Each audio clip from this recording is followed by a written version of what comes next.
Only hell has better movies is a slogan that has been used to describe this fest, so I want to be the first to plunge down in worship. The festival John Waters is taking the plunge for is Etheria Film Night, an event dedicated to showcasing women genre directors.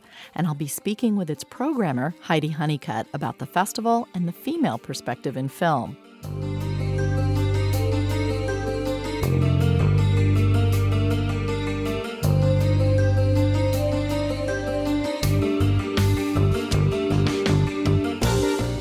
Welcome back to another episode of listener-supported KPBS Cinema Junkie podcast. I'm Beth Accomando.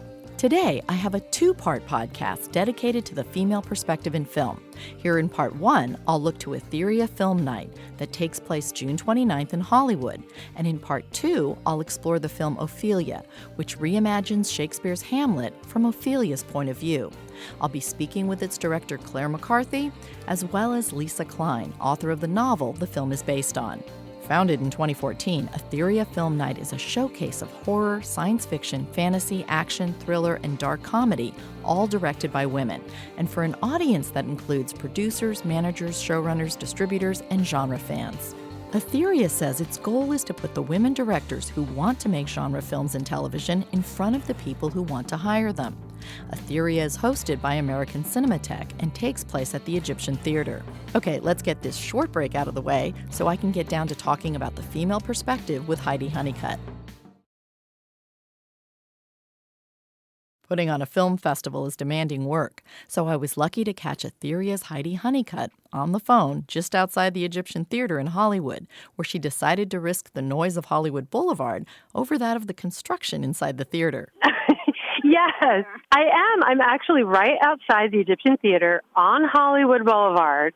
So I apologize to everybody listening if they hear crazy Hollywood sounds in the background. And for people who may not be familiar with this, explain what Etheria Film Night is all about. Etheria Film Night is a showcase of the best new genre films directed by women. And what I mean by genre is horror, science fiction, fantasy, action, thriller, and we've even had some great dark comedies. Basically, genres that women filmmakers are not usually associated with.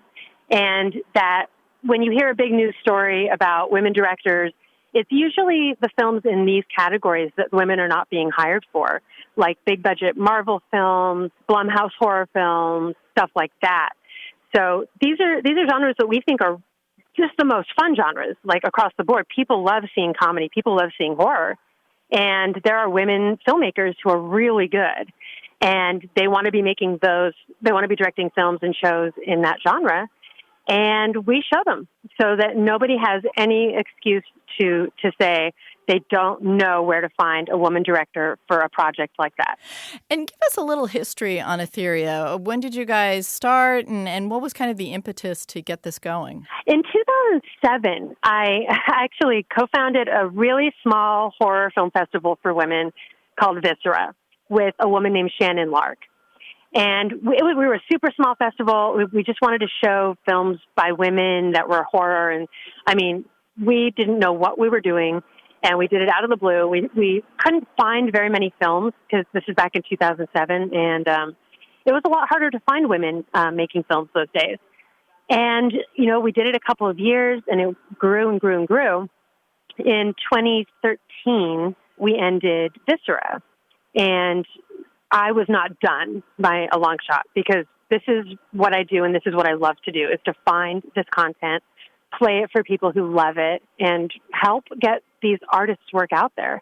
So I went on and established Etheria out of the ashes of Viscera, and I expanded it from horror to science fiction, fantasy, action, thriller, because I feel like there's a lot of cool genre stuff that we don't want to miss that these women are making. It's just been growing ever since. In fact, this year is going to be our biggest year.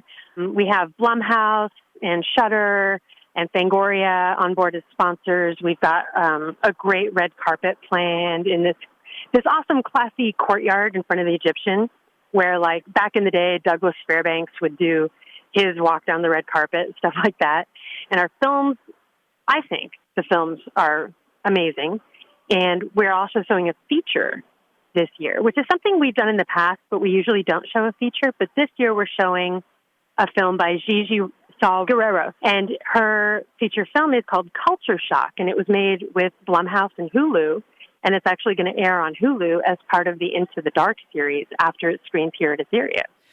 And why did you feel it was important to focus on these genre films? I mean, you mentioned that this is something that people don't tend to think of women directing, but you could have opened it to absolutely anything. But is it because of your own personal taste, or why the focus on genre? That's a really good question. I think I wanted to focus on genre with Etheria because there are so many women's film festivals and general regular film festivals where women who make drama and romantic comedy and coming-of-age stories already have a lot of opportunities to show their work.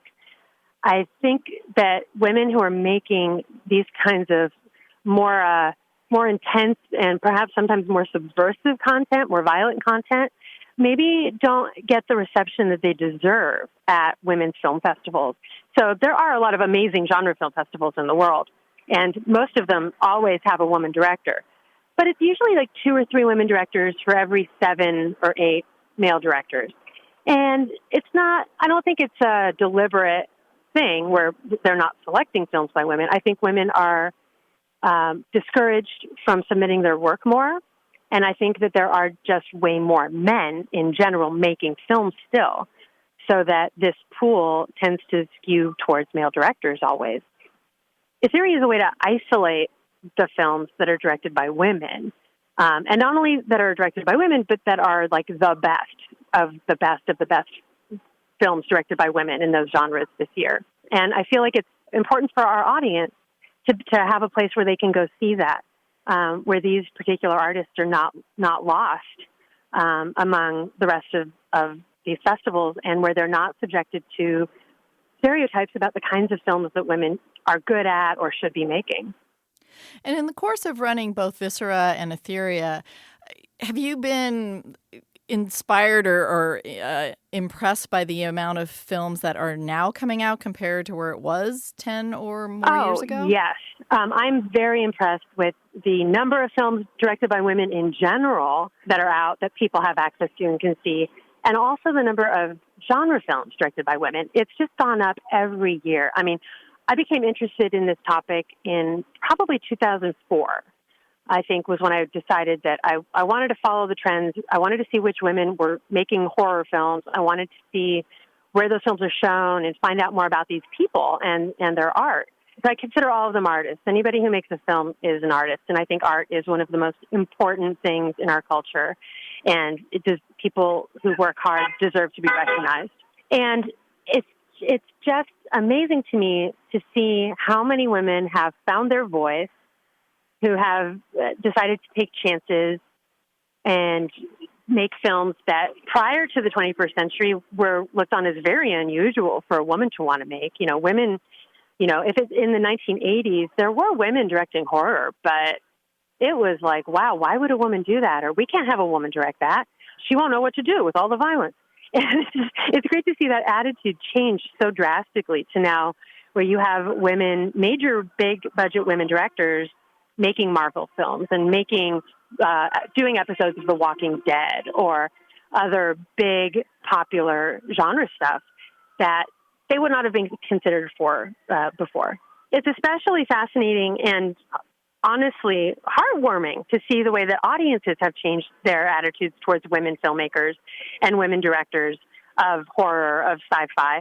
Audiences now are totally cool with it. At least the hardcore, really big cinephiles don't seem to have a problem with women directing any of this stuff.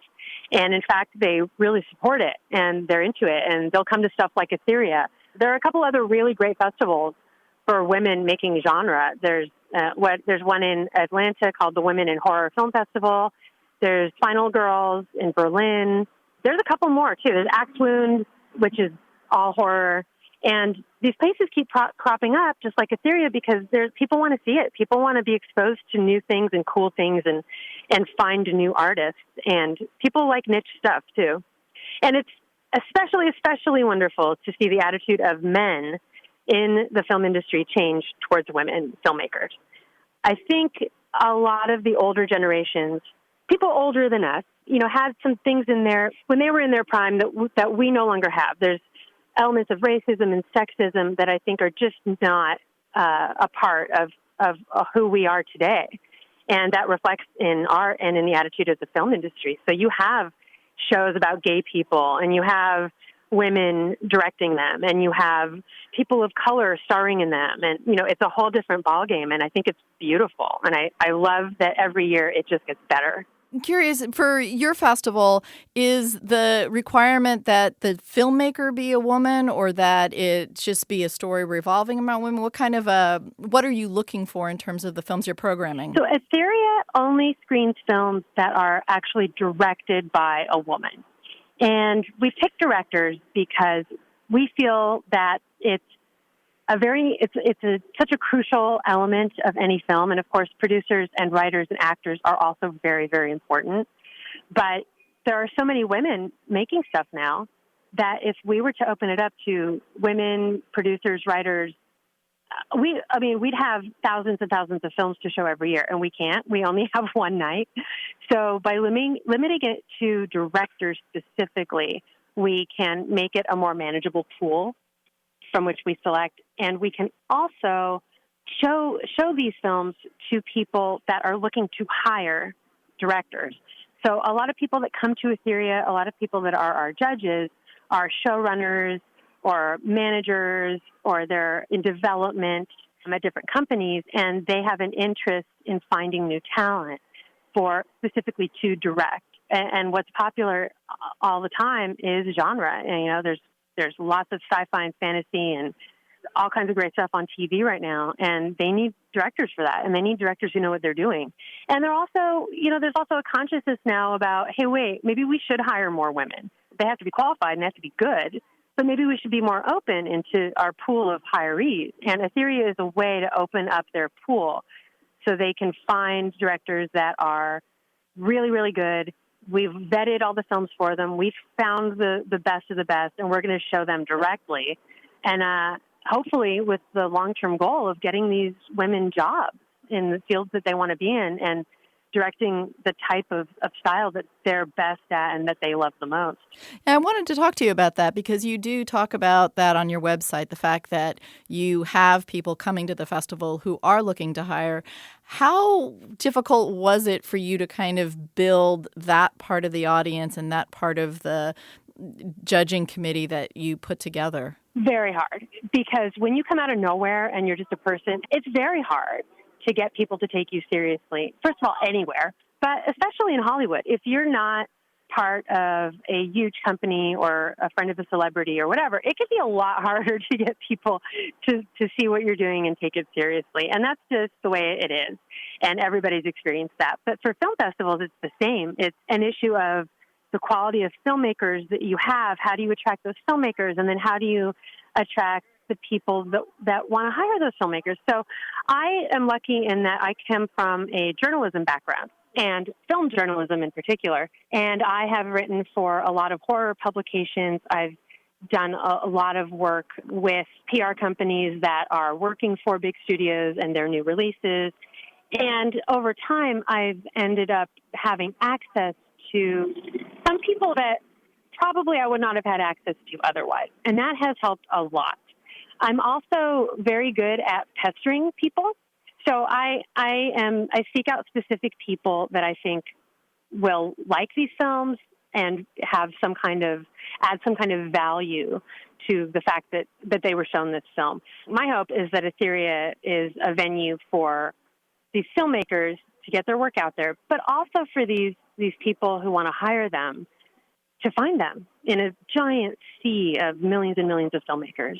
The festival seems very supportive of not just showing the films, but really helping filmmakers to kind of get their work out there and to give them whatever kind of leg up or help you can. And one of the other things I saw that you're doing is you have this Stephanie Rothman Fellowship.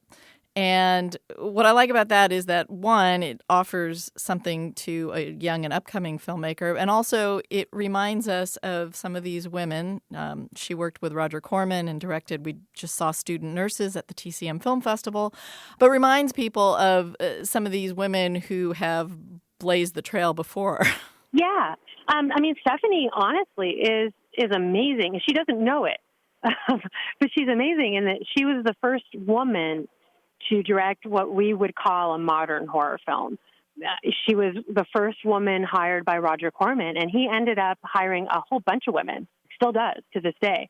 And he's been one of the major forces in getting women directing jobs in film from the 60s, 70s, 80s. He really is. And I don't think he set out to do that. I think Roger just, all he cares about is, are you good and can you do the job? Some people were good and they could do the job, and they happened to be women, and so Roger hired them. And we had Stephanie Rothman at our festival in 2017. We give out something called the Inspiration Award to an established filmmaker that has inspired women to make genre films. And Stephanie was our awardee that year, and we had Roger come down, and he wanted to present the award to her. And it was that year that we decided to found the Stephanie Rothman Fellowship in partnership with the Shockwaves podcast, which is a Blumhouse Network podcast, in particular, a woman named Rebecca McKendry. And it was really her idea to start with. And then Etheria came on, and we all facilitated it together, and we raised money, and we give a $5,000 check. Hopefully it'll be more than that next year, but we give it to a female filmmaker student that wants to make horror films and that has a project that needs funding in some way. Either it's post-production, or they don't have any money to shoot at all, or they need festival submission fees or whatever. They can use that money for whatever project they want.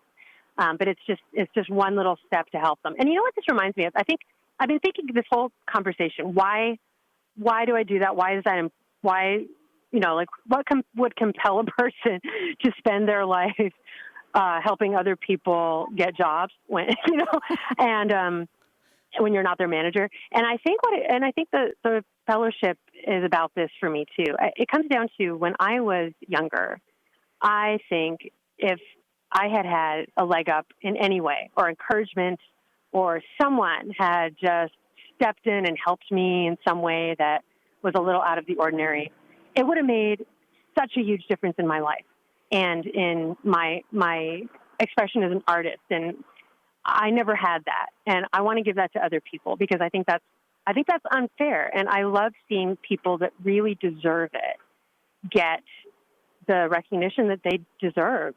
So if people are good and they deserve to be seen and heard, and they deserve a little boost. And if I can give that to somebody, then that's fantastic. Well, and I think one of your other inspirational awards was too, and I hope I say her name right, Rachel Talalay? Rachel Talalay, yeah. And you got John Waters to give that out. So I'm really good at getting people to do things and weird things like that, where it's like, John Waters did what? I contacted John Waters, and I was like, hey, Rachel was she worked for him as an AD on a lot of his films in the 70s and 80s. And she learned so much from him, and she considers him a mentor. And I couldn't think of anybody else that it would be more meaningful for her to get it from. Hi, I'm John Waters, and I'm here to congratulate Rachel Talalay for her Etheria Film Night Inspiration Award. Any event that has Girls and Corpses magazine as a sponsor sounds prestigious to me. Only hell has better movies is a slogan that has been used to describe this fest, so I want to be the first to plunge down in worship. Rachel Talalay came to us from Yale University as a production assistant on Polyester. In other words, baptism by fire. Yale couldn't have prepared Rachel for Divine, Stiv Bators, Foot Stompers, or even scarier, Chris Mason, or a female hairdresser so ferocious that Freddy Krueger would have been afraid of her. Rachel survived with flying colors, and that is why New Line Cinema noticed and put her to work on the first 4 Nightmare on Elm Street movies, and finally let her direct the 5th one, Freddy's Dead. Why did she graduate from you to horror, you might ask? You didn't make horror films. Oh, yes, I did. You should have asked my mother. She thought they were all horrible. directing Tank Girl really proved Rachel's directorial chops. This Riot Girl could kick ass. That was John Waters in his presentation of Etheria Film Night's Inspiration Award last year. I'll be right back with more on Etheria Film Night and the female perspective in film after this short break. And I wanted to talk specifically about some of the films that you have coming up for this year's festival. What was the process like this year? How many entries were you culling through to get these kind of prime candidates? In the last couple of years, we have had a lot. Oh, I'd say the last 2 years, we've had over 1,000 submissions, which is a lot for a short film festival that can only screen one night of films. So our short film's total runtime in the theater is like a feature film length. We cannot show that many films. And inevitably, a lot of really good films do not get shown. So we always end up with way more good stuff than we could ever show. We try to take some of the horror stuff that we can't show at the Egyptian on tour to different horror conventions around the country so they can get a chance to be seen there. It's a long process, but it works. It seems to work. Well, it's a very diverse lineup, and so I'm wondering if part of what goes into the process is trying to find a wide berth of films so that people get a nice sampling of what women are doing these days. I always see a trend every year in submissions, and it generally follows what's big in mainstream pop culture at the moment. So the year that The Walking Dead was available on Netflix in Europe, we had a ton of Spanish and French zombie films submitted. And then when Black Mirror came out, we had a slew of science fiction shorts that were totally in that style of Black Mirror and that, that near future dangers of technology kind of thing.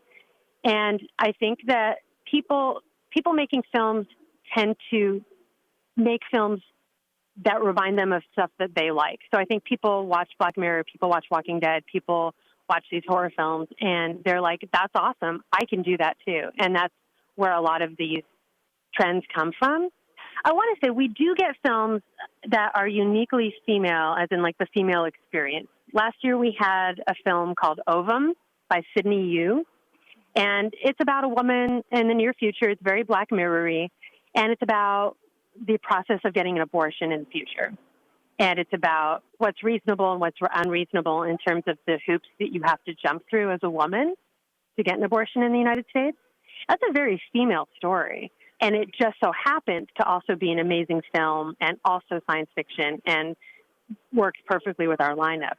So we do get films like that. But we get we get submissions that are just like two dudes burying a body in the desert. We get the whole gamut. So sometimes the stories are very personal. I think this is true for film as a whole. I think it's a microcosm of the larger picture of the film industry. Some films are very personal, very feminine, very specific in their horrors or their problem that they're showing to the world. And some are really cheesy popcorn fun that are just about making people laugh or having a really great action scene. People tell all kinds of stories. And I think that makes the personal ones even more exciting to watch because we have a gamut of big budget Hollywood stuff coming out all the time. And to see really personal films by filmmakers that tell their story is special. And we're privileged to be able to watch those films and see that artwork from these people. Yeah, and I just felt like there was this interesting ambivalence in some of them where it reflected the fact that the world is not this easy place to navigate. Yeah, that there are, I think in particular, a couple of the films, End of the Line and Good Morning, there's this feeling of like there's these huge problems in the world and no one can fix them because they're just too big. And there's this level of acceptance that the characters have had to develop in order to survive day to day. In End of the Line, it's a story about, one man having control over another person. I think a lot of these films have characters that are like us. You can't change the world, and that's frustrating. And these characters often don't change their world. They live in it, and they come up with innovative and interesting ways to survive. Well, and on a more intimate level, you have films like Lucy's Tale and Atomic Spot, which I felt were also ended with this kind of ambivalence about what the characters are finally left with, but on a very personal level, too. There is a deeply personal aspect to a few of them. And I agree with you, Atomic Spot by Stephanie Capdevila, and it's very much about isolation and love and loneliness and, what's fair and not fair in love. Like what does real companionship really mean? And what does real loneliness mean? Those are all explored, and there's no great resolution either. It's just things happen, and that's the way they are, and they're not always amazing. And just to kind of wrap up, you want to talk a little bit about Gigi's film, because this is a feature that you're showing. So this year, we're showing a feature called Culture Shock, and it is part of the Into the Dark series on Hulu with Blumhouse. It's directed by Gigi Saul Guerrero. Breathe, sweetie. You're safe now. Where am I? Where is she? The little angel is sleeping. You're in America now, the land of plenty. We're so happy to have you. This place is so special. Yeah. I think I could call it home.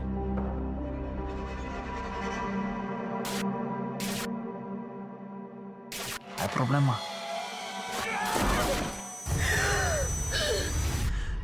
And she is a filmmaker that I've been aware of for about a decade. She's a Mexican filmmaker, and all of her films involve some aspect of Mexican and Hispanic culture. She takes a lot of really cool folklore imagery, and she's so great on art direction and color, and just beautiful. And Culture Shock is her first feature as a director, and it also has a theme of Mexican immigrants and white culture traditionally in America, and in a sort of a Get Out way. It's socially relevant. It talks about power dynamics between people in the United States based on race and money, and it goes to very dark places. And it is a horror film, and it's great. Screening on the 29th with us, but then a couple days later, it'll air on Hulu. So if you can't make it to Etheria, then you can always watch it on Hulu a couple days later, and you'll see what I'm talking about. And did you screen one of the Soska sisters' films back as Viscera? Yes, we did. Well, the reason I bring them up is it just seems like their trajectory kind of reflects a little bit of, how women have progressed over the past decade or so, because now they're coming out with a new version of Rabid, a remake of Cronenberg's film. Yeah, I think that's been in development a couple years, so I'm really glad that they finally were able to get that out. They made Dead Hooker in a Trunk, which is super fun in kind of a grindhouse, low-budget way. And then they made American Mary, which I think blew a lot of people away. And based on American Mary, their careers did jump up. And, they had a TV game show for a while with Blumhouse, and they were working on a series as writers. And I know that, and now they have Rabid, and they have a couple other things in the works as well. But I think the key was that they continually kept making films, even if it was just short. They never stopped. They didn't just say, okay, we made our feature, and nobody's handing us a big budget movie, so we're going to quit. I think it's really easy to take that stance. I think it's easy for people in all aspects of art culture to take that stance. You work really hard on something, and results are never going to be instantaneous and awesome. And that can be a little disheartening for people. And the hard part is sticking with it and doing it anyway, and making your film and telling your stories. And at some point, you will be recognized for that in one way or the other. Well, I want to thank you very much for taking some time to talk about Etheria and the female perspective in film, and wish you the best of luck with the festival. Well, thank you so much for taking the time to interview me, Beth. I really appreciate it.